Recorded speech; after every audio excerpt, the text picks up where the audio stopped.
Imagine being asked to babysit your cousins during the holidays, but this time, you just can't do it. You've had enough, and you decide to say no. But what happens when your family gets disappointed and the guilt starts to eat at you? Was it the right decision, or did she cross a line? Stick around because this is one holiday story you won't want to miss. I honestly don't even know where to begin with this one. I've been going back and forth in my mind about whether I was being selfish or if I was actually in the right. But I guess it all started when Christmas was just around the corner, so a bit of background. I'm 18, and I come from a pretty big family. My mom is one of 5 siblings, so every year, Christmas is this huge family affair. All my aunts and uncles come over, and we spend the day at my grandparents' house. It's always loud, chaotic, and honestly, kind of exhausting. Don't get me wrong, I love my family, but as the oldest cousin, by a few years, I've always been the one they look to for help with the younger ones. The kids in my family are mostly under 10, and you know how it is. One second, they're fighting, the next, they're crying, and you're the one who has to step in and break it up. It's not always the worst thing in the world, but it gets old. Fast. Last year, I was a little more okay with it. I helped out with the kids, watched over them while the adults hung out in the living room. But this year, I was just done. I had been working my butt off in school, trying to keep up with all the assignments and deadlines. On top of that, I was stressed out about college applications. Christmas was supposed to be my break, a time to relax. All I wanted was a few days to do whatever I wanted, catch up on sleep, hang out with my friends, maybe even have some alone time for once. But of course, it's never that simple. About 2 weeks before Christmas, my mom brought up the subject casually, like it was nothing. You know, my name. You're going to have to help out with the cousins this year again, right? She said, like it was already decided. I immediately tensed up. I didn't want to say anything at first, but I could feel that familiar weight of responsibility creeping in. What do you mean, help out? I asked, trying to sound casual. Well, they're going to need someone to watch them while we're all hanging out. You're the oldest, so it's your job to make sure they're all okay. It's tradition. Tradition. It always comes down to that word, doesn't it? As if I have to do something just because we've always done it. I mean, sure, but I was kind of planning on just relaxing this year. I've been working really hard lately, and I'm kind of burned out. I said, trying to make my case, but already, I could tell this wasn't going to be an easy conversation. She didn't even seem to hear me. Well, we've always counted on you. Your cousins are looking forward to it. And right then, it hit me. They were always looking forward to it. They expected me to be the one to entertain them, the one to keep the peace when things got out of hand, the one who had to be the responsible adult. I had spent years being the go-to babysitter for all of them, but this year, I just didn't have it in me. I felt guilty even thinking about saying no, but the thought of spending yet another Christmas stuck babysitting, especially when I had been craving some downtime, made my stomach turn, so, after some internal debate, I decided to say something. Look, Mom, I love my cousins, but I really don't think I can do it this year. I need a break. I've been working so hard, and I just need some time to myself. Can you ask someone else? She went quiet for a second. It felt like an eternity. What do you mean, ask someone else? She finally asked, her tone sharp. I mean, I'm just not up for it this year. I want to relax, not be stuck watching the kids the whole time. I've done it before, and I just don't have the energy this time around. She stared at me like I had just said something outrageous. You know that's not how it works, right? You're the oldest cousin. It's your job to help out. It's Christmas, for God's sake. And that's when it started, the guilt. My mom's disappointment hung in the air like a cloud. It was clear she didn't understand. She didn't see how much I needed this time for myself.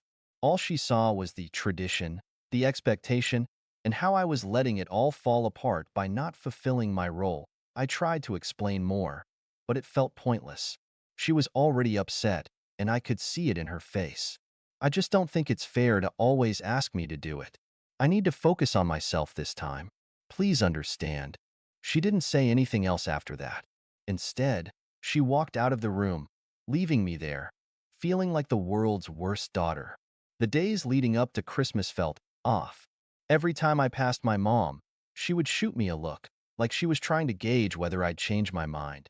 I could feel the tension between us building, and when my dad joined in, saying, "Your mom's right. You really should help out this year." I felt a wave of guilt wash over me, but then I reminded myself, this was supposed to be my time. I had been so stressed out with everything, and this holiday was supposed to be my escape. My mental health was already in a fragile state, and being stuck babysitting all day wasn't going to help. I wasn't a child anymore. I didn't owe it to anyone to give up all my free time just because they'd always relied on me. Yet, every time someone brought it up, I felt like I was being painted as the villain. My mom would tell me how much everyone was counting on me, especially my younger cousins. I knew she was trying to guilt trip me, but hearing it out loud still hurt. She made it sound like it was some kind of moral obligation I couldn't back out of on Christmas Eve. It all came to a head. My aunt called me, asking if I was still on for babysitting the next day. She said something like, "The kids are so excited to see you, and you're really the best with them."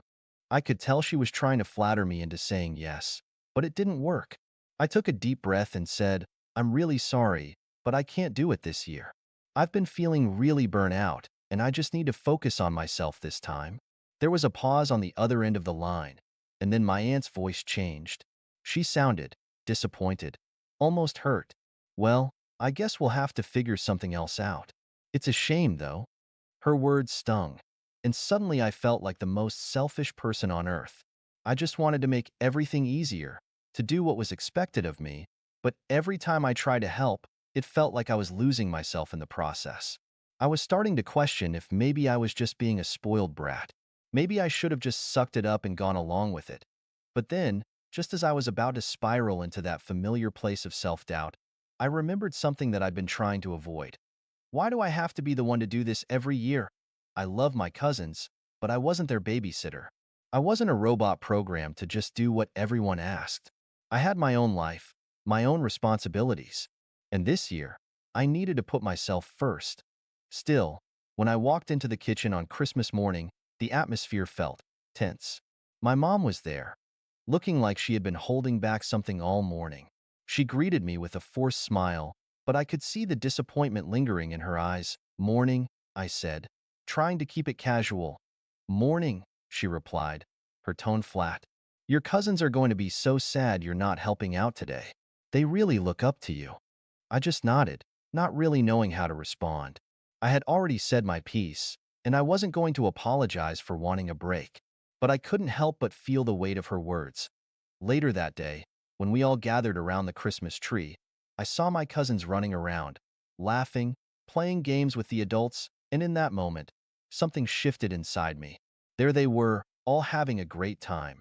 And I realized they weren't as dependent on me as I thought. In fact, they were perfectly happy without me being their full-time babysitter. My younger cousins were entertained by everyone else, and the family seemed to get along just fine. It was like I had built up this huge fear that if I wasn't there to take charge, everything would fall apart. But it didn't. That realization felt like a weight lifted off my chest. Maybe I wasn't the only one who could handle things. Maybe it wasn't just my responsibility to keep everyone entertained. But just as I was starting to feel a sense of relief, my mom pulled me aside. She didn't yell, but her voice was firm. "I'm just disappointed, that's all," she said quietly. "I didn't think you'd let us down like this, especially during Christmas." Her words stung, and for a second, I started second-guessing myself again. Had I really let her down? Was I being too selfish? But then, something inside me clicked. I had been trying so hard to be the perfect daughter, the perfect cousin, the perfect niece, and in the process, I'd forgotten about what I needed. I was allowed to have boundaries. I was allowed to take time for myself, especially after everything I'd been through leading up to the holidays. I looked at my mom, took a deep breath, and said, "I'm really sorry if you're disappointed, but I need to be honest. I can't always be the one to step in. I love everyone, but I also need to take care of myself. I hope you can understand that."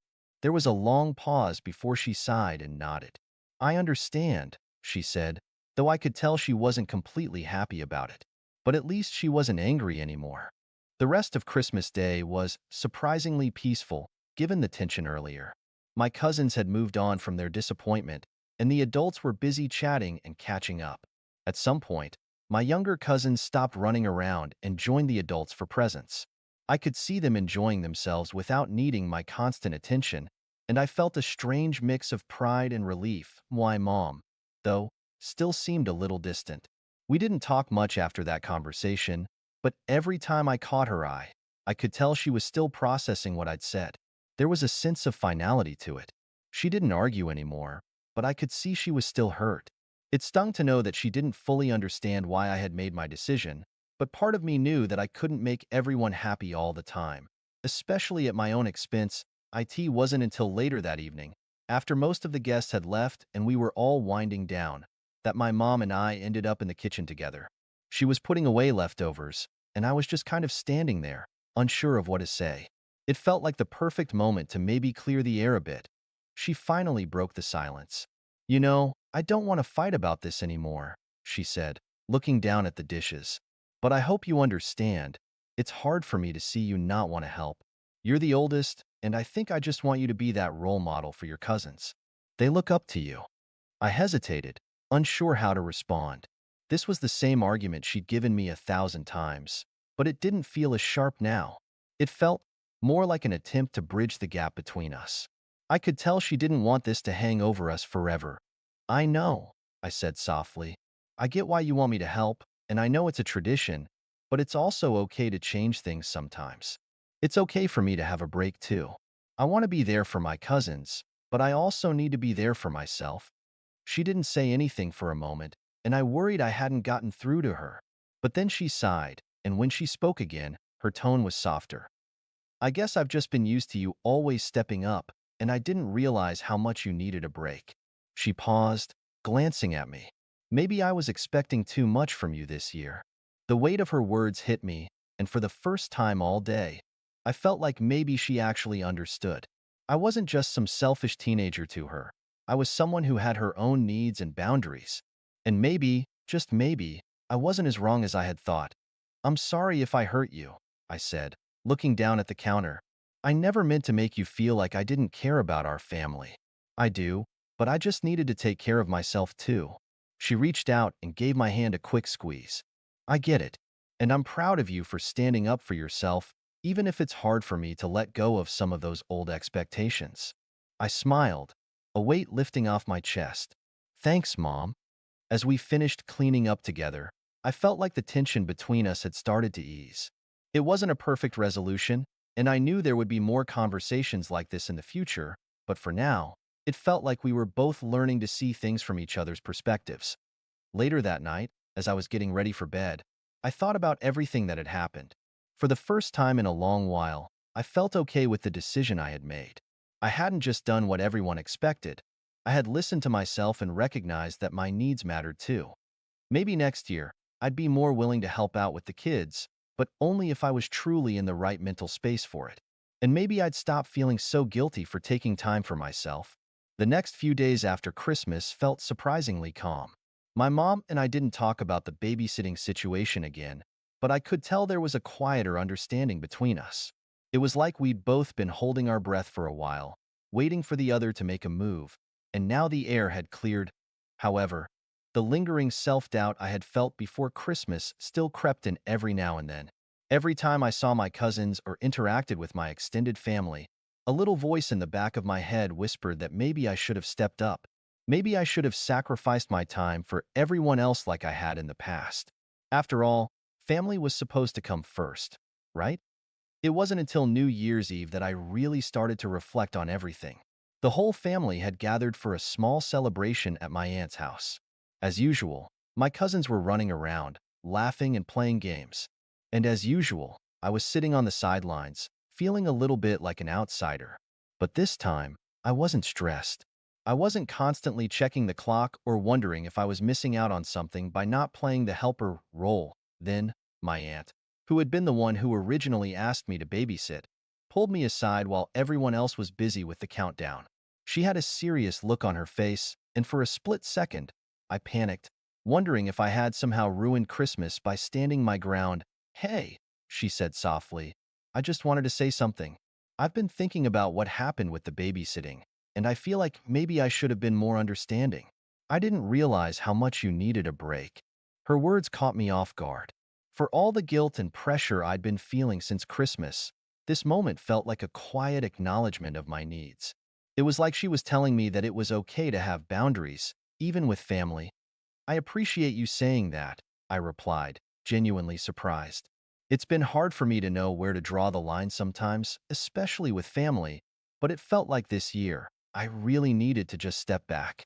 She nodded, looking thoughtful. I understand. You've been a big help for so many years, and sometimes people forget that you're not just the helper. You're a person too. I didn't know what to say to that. My aunt had always been kind to me, but this moment felt different, more like a recognition of my growth, and the fact that I was no longer willing to be the go-to babysitter or the default caretaker.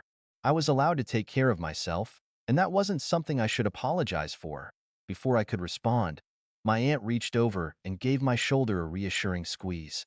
I'm proud of you for speaking up, she added softly. I'm sure it wasn't easy.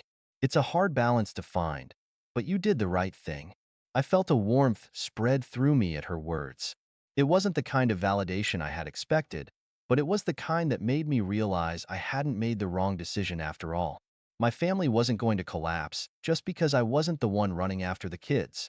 They could still have fun, and I could still enjoy the holiday in my own way as the night went on. I started to feel more comfortable in my own skin. The guilt that had been hanging over me was finally starting to fade. I wasn't selfish for taking a break. I was just prioritizing my own well-being. And that didn't make me a bad person. It made me a person who knew her limits. By the time midnight rolled around, and we were all cheering for the new year, I found myself feeling grateful, not just for the family I had, but for the growth I'd experienced. I hadn't realized it at the time, but this Christmas had been a turning point for me, a time when I learned to stand up for myself, even when it meant disappointing people I loved. It wasn't easy, and there were still moments when I felt guilty for choosing myself, but I knew it was the right decision. My mom had made her peace with it. My aunt had, too. And slowly, I was making peace with it as well. I wasn't the a-hole. I was just someone who had learned to find balance in a world that constantly asked me to give more than I had. As the days passed into the new year, the emotional weight of Christmas began to lift, and I found myself reflecting on everything that had happened. I was still adjusting to this new version of myself, the one who could say no when necessary without feeling like the world was falling apart. But honestly, I was proud of that growth. It wasn't easy, and I still had moments of doubt, but I felt stronger knowing that I could set boundaries and still be a good family member. Over the next few months, I continued to find that balance. I started to say no more often, not just to my family, but to other aspects of life too. It felt empowering to know that I could take care of myself without constantly feeling like I had to play the role of the perfect helper. And as much as it was uncomfortable at first, I was learning that doing what was best for me didn't make me selfish. It made me a healthier, happier version of myself. And when the next holiday rolled around, I didn't feel that old pressure weighing on me. I'd learned to communicate my needs, and I saw that my family had learned to respect them too. The world didn't end because I didn't babysit, and everyone still had a good time. Maybe, just maybe, I had become the role model I was meant to be, not by sacrificing my well-being for others, but by showing them that it's okay to take a step back and focus on yourself when you need to. So, what do you think? Was she the a-hole for refusing to babysit her cousins during Christmas? Or was she just setting healthy boundaries for herself? Drop your thoughts in the comments. Did she handle it well, or could she have done things differently? Let's hear your take.